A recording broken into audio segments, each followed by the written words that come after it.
Job education চেনেলটো আপোনালোকক স্বাগতম জনাইছোঁ আৰু ইয়াতে আমি ভালেখিনি কথা ইম্পৰ্টেণ্ট আলোচনা কৰিম। প্ৰথমটো কথা হৈছে আমি এটকাও নিদিয়াকৈ কেনেকৈ মক টেষ্ট দিব পাৰিম, যিটো আমাৰ কাৰণে বহুত বেছি ভাল হ'ব প্ৰিপেৰেশ্যন কৰি থকা কেণ্ডিডেটৰ কাৰণে। আৰু লগতে এমাহ সময়ত 2026ত, আৰু এইটো এটা সুযোগ হয় যিহেতু 2026ত জানুৱাৰীৰ পাছতে ফেব্ৰুৱাৰীত যিহেতু এক্সামটো হ'ব, আৰু এইখিনি চাকৰিৰ প্ৰচেছটো হওঁতে খুব বেছি সময় আপোনালোকৰ 4 মাহ বা 5 মাহৰ ভিতৰতে ইয়াৰ প্ৰক্ৰিয়া সম্পূৰ্ণৰূপে সমাপ্ত হ'ব। অৰ্থাৎ চাকৰি আপোনালোকে এক্সাম দিয়ে 5-6 মাহৰ ভিতৰতে লাভ কৰিব পাৰিব। আৰু লগতে ইয়াৰ ক্ষেত্ৰত আমি মটিভেট হৈ কেনেধৰণে এইকেইদিন পঢ়িব লাগিব, আৰু লগতে এডমিট কাৰ্ডত কি ইনষ্ট্ৰাকশ্যন উল্লেখ থাকিব, আমি কি নিয়মাৱলী মানি চলিব লাগিব, তাৰ বাবে সকলোখিনি আমি জনাম ইয়াতে। আৰু লগতে এই ভিডিঅ'টো আপোনালোকৰ বাবে, যিহেতু ভালকৈ প্ৰিপেৰেশ্যন কৰি থকা কেণ্ডিডেটসকলে এই ভিডিঅ'টো আপোনালোকে চাব পাৰিব। আৰু লগতে ইয়াতে এটা কথা, আমাৰ নিজৰো মক টেষ্ট আছে। চ' গতিকে আমি যিখিনি মক টেষ্ট এতিয়ালৈকে দিলোঁ তাৰ বাহিৰত আৰু মক টেষ্ট যিহেতু আমি দিব নিবিচাৰোঁ। গতিকে আপোনালোকে যিসকলে ভাবিছে যে এটকাও নিদিয়াকৈ মক টেষ্ট ক'ত আমি পাম, সেইটো আপোনালোকে জানিব পাৰিব, মই সেইখিনিও জনাই দিম। তাৰে ভিতৰত আমাৰো মক টেষ্ট 3-4টামান আপোনালোকে ফ্ৰীকৈ পাব। আৰু যিখিনি অলৰেডি ল'লে আগতে, তেওঁলোকৰ কাৰণে যিহেতু আমি দিয়া হ'লে, আৰু নতুনকৈ আমি যিহেতু এতিয়া আকৌ পেইড বা 99 ৰুপিজ এইবিলাক কৈ নাথাকোঁ। চ' গতিকে নেক্সট আমি এতিয়া কথাখিনি আলোচনা কৰিম যে ইয়াতে আমি কেনেধৰণে ফ্ৰীকৈ মক টেষ্ট পাম, আৰু লগতে এমাহৰ ভিতৰত আমি কেনেধৰণে কি নিয়ম মানি চলিব লাগিব, কেনেধৰণে আমি প্ৰিপেৰেশ্যন কৰিব লাগিব। চ' গতিকে ব'লক আলোচনা কৰোঁ ভিডিঅ'টো। ইয়াতে আমি যিহেতু বহুত বেছি পইচা খৰচ কৰোঁ মক টেষ্টৰ নামত, আৰু বহুতে যিহেতু দি আছে ইউটিউবত মক টেষ্ট কিনক। আমি যিহেতু বহুত কেইদিনৰ আগতে মক টেষ্টবিলাক দিলোঁ হয়। যিখিনি মেম্বাৰ অলৰেডি আছে তেওঁলোকক গাইড কৰা, লগতে মক টেষ্ট দি পিনে সহায় কৰা, PDF দিয়া, সেইখিনি আমি তেতিয়াই কৰিলোঁ। কাৰণ এতিয়া এক্সামৰ সময়ত আমি আকৌ পুনৰ বিজনেছ কৰাৰ সিদ্ধান্ত লোৱাটো বহুত বেছি ভুল। চ' গতিকে যিসকলে ভালকৈ প্ৰিপেৰেশ্যন কৰি আছে, আপোনালোকে মক টেষ্টৰ কাৰণে ফ্ৰীকৈ আপুনি চেপ্টাৰ ৱাইজ ধৰি লওক আপোনাৰ কোনোবা এটা টপিকত। এতিয়া আমি এনেকুৱা হ'ব নালাগে যে সকলোবিলাকে কাম কৰিম, এনেকুৱা নহয়। আমি এতিয়া যিখিনি আমাৰ টপিক ধৰি লওক মাৰ্কটো কম হৈ আছে, সেই টপিকখিনি আমি চেপ্টাৰ ৱাইজ মক টেষ্ট দিয়াটো বহুত বেছি গুৰুত্বপূৰ্ণ। চ' গতিকে প্ৰথমতে যদি চাই, মোকাৰ্ছ বুলি এটা ৱেবছাইট আছে, ইয়াতে দেখিছে আপোনালোকে মোকাৰ্ছ বুলি লিখা আছে। ইয়াত মক টেষ্ট ফ্ৰীকৈ দিব পাৰি। আৰু এটা বহুত বেছি ভাল ৱেবছাইট আছে যিটো আপোনালোকে দিব পাৰে, ফিউচাৰ বুলি লিখা আছে, ইয়াতে ফিউচাৰ কুল বুলি লিখা আছে। চ' এইটো এটা বহুত বেছি ভাল ৱেবছাইট হয় মক টেষ্টৰ কাৰণে। ইয়াতে আপুনি মেথছৰ কাৰণে চেপ্টাৰ ৱাইজ মক টেষ্ট দিব পাৰে, বহুত বেছি ভাল। আৰু নেক্সট যিটো আছিলে, ইয়াতে যদি চাই ফ্ৰী অনলাইন টেষ্ট, এইটো আটাইতকৈ বেছি ভাল হয়। ইয়াত আপুনি জিকে কাৰণে বহুত বেছি ভালকৈ মক টেষ্ট দিব পাৰিব, কাৰেণ্ট এফেয়াৰৰ কাৰণে দিব পাৰিব, লগতে ইয়াতে ৰিজনিঙৰ পৰা আদি কৰি সকলোখিনি এক্সামত যিবিলাক আহে। এতিয়া বহুতে ক'ব যে আমি JEE কাৰণে প্ৰিপেৰেশ্যন কৰি আছোঁ, ইয়াত মক টেষ্ট দিলে আমাৰ হ'বনে?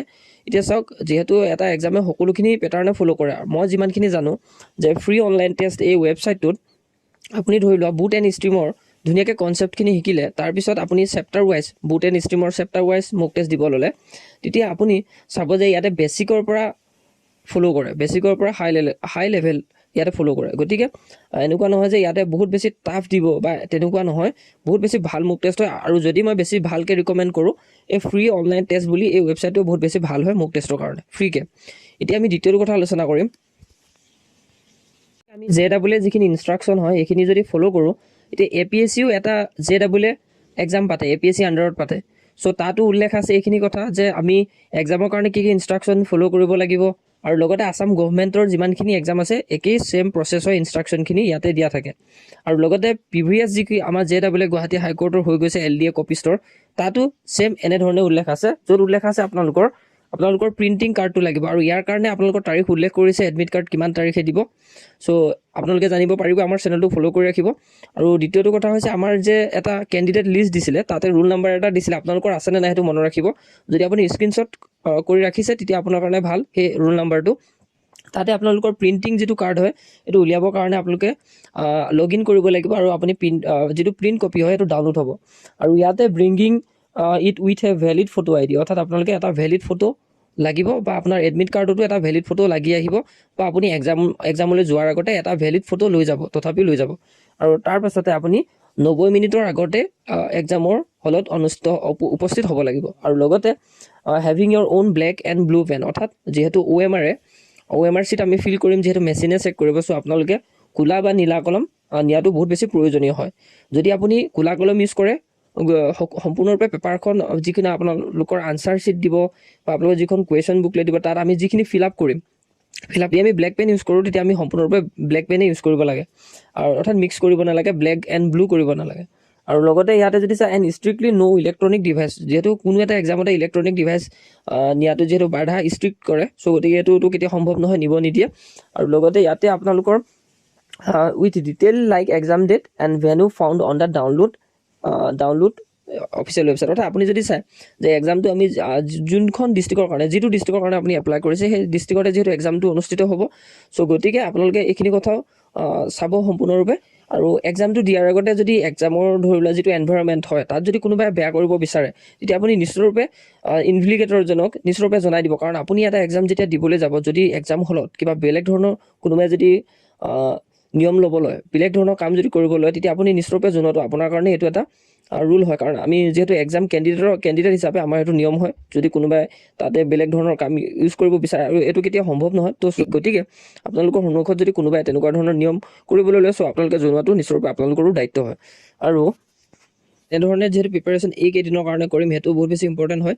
কাৰণ 1 জানুৱাৰীৰ পৰা যদি আমি চাওঁ, একেবাৰে 1 ফেব্ৰুৱাৰীলৈকে এমাহ সময় আছে। এই এমাহ সময়ত আমি তাৰে ধৰি লোৱা 1 ফেব্ৰুৱাৰী হোৱাৰ আগত তাৰে 3 দিন বা 4 দিন কাৰো প্ৰিপাৰেশ্যন ভাল নহয়। বহুত বেছি আপুনি যদি এক্সপেক্ট কৰি ৰাখে যে মই ধৰি লোৱা এক্সাম 1 ফেব্ৰুৱাৰীত আছে, মই জানুৱাৰী 28 বা 27লৈকে ভালকৈ প্ৰিপাৰেশ্যন কৰিম, একেবাৰে শেষৰ ধৰি লোৱা 30 জানুৱাৰীলৈকেও মই ভালকৈ প্ৰিপাৰেশ্যন কৰিম, সেইটো কেতিয়াও সম্ভৱ নহয়। তাৰ 3 দিনৰ আগত আপোনাৰ বহুত বেছি মনলৈ বহুত বেছি কথা আহিব।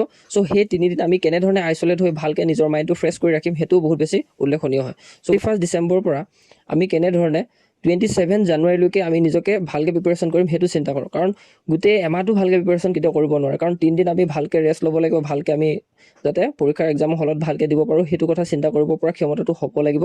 তাৰ বাবে আমাৰ ভালকৈ আমি থাকিব লাগিব সেই 3 দিন। সেইকাৰণে আমি ডিচেম্বৰ 31ৰ পৰা একেবাৰে 27 জানুৱাৰীলৈকে ভালকৈ প্ৰিপাৰেশ্যন কৰাটো প্ৰথম আমাৰ নিয়ম হ'ব। তাৰপিছত কি হ'ব, এতিয়া আমি 31ৰ পৰা এনেকুৱা কৰিব লাগিব যে এনেকুৱা এটা নিজকে টাৰ্গেট দিব, ধৰি লওক 3 দিনত আমাৰ যিমানখিনি আছে ছ'চিয়েল ছায়েন্সৰ 6ৰ পৰা ক্লাছ 10লৈকে যিমানখিনি আছে, সেইখিনি আমি ধুনীয়াকৈ এদিনৰ কাৰণে ভালকৈ প্ৰিপাৰেশ্যন কৰিলোঁ, ৰিভাইজ দিলোঁ, সেইখিনি চালোঁ। তাৰপিছত দ্বিতীয় দিনাখন আপুনি আকৌ চাব যে ধৰি লওক যিমানখিনি জিকে আছে, আছাম জিকে, যি পলিটি আছে, সেইখিনি আপুনি ফ'ল' কৰিব। আৰু 3 দিনৰ দিনাখন গোটেই ছাবজেক্টখিনি আপুনি চাব, সকলোখিনি আপুনি যিখিনি এম লৈছিলে সেইখিনি কমপ্লিট হৈছেনে, তাৰে যদি কিবা থাকি গৈছে সেই 3 দিনত সেই সকলোখিনি কমপ্লিট কৰিব। অৰ্থাৎ 3 দিন আপুনি এনেকৈ ল'ব যে মই 3 দিন জিকে চাম ভালকৈ। এতিয়া বহুতৰে প্ৰশ্ন হ'ব যে 3 দিন একেটা ছাবজেক্টে পঢ়াটো বহুত বেছি সম্ভৱ নহয়। সম্ভৱ হয় যদি আপুনি প্ৰিপাৰেশ্যন কৰি থকাৰ সময়ৰ মাজতে অলপ নিজকে ৰেষ্ট দিয়ে। অৰ্থাৎ আপুনি যদি ধৰি লওক 4 ঘণ্টা পঢ়িব লৈছে, তেতিয়া 1 ঘণ্টা আপুনি পঢ়িলে, তাৰে আপুনি 15 মিনিট নিজক সময় দিলে, অলপ ৰেষ্ট ল'লে, তাৰপিছত আকৌ আপুনি প্ৰিপাৰেশ্যনত লাগি গ'ল।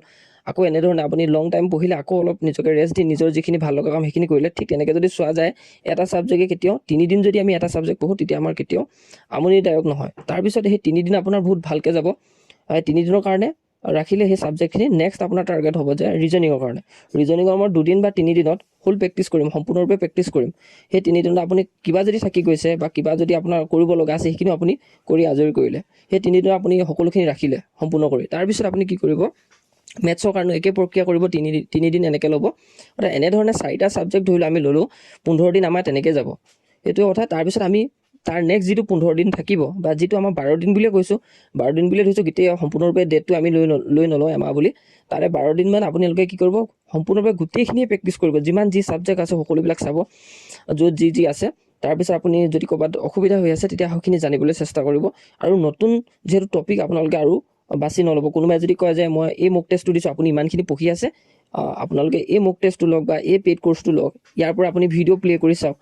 এতিয়া চাওক, ভিডিঅ' প্লে' কৰি যদি সকলোৱে পাছ কৰিব পৰা হ'লে, কোনো নোটছ নবনালেহেঁতেন, ভিডিঅ'টো প্লে' কৰি ডাইৰেক্ট ভিডিঅ'তে চাই পিনে শিকি ল'লেহেঁতেন বা জানি ল'লেহেঁতেন বা এক্সামো পাছ কৰিলেহেঁতেন। তেনেকুৱা নহয়, ইমান সম্ভৱ নহয় যে কোনোবাই ধৰি লোৱা 30 মিনিটৰ ভিডিঅ', প্ৰতিটো কোৰ্চতে 30 মিনিটৰ ভিডিঅ' ইনক্লুড কৰিছে।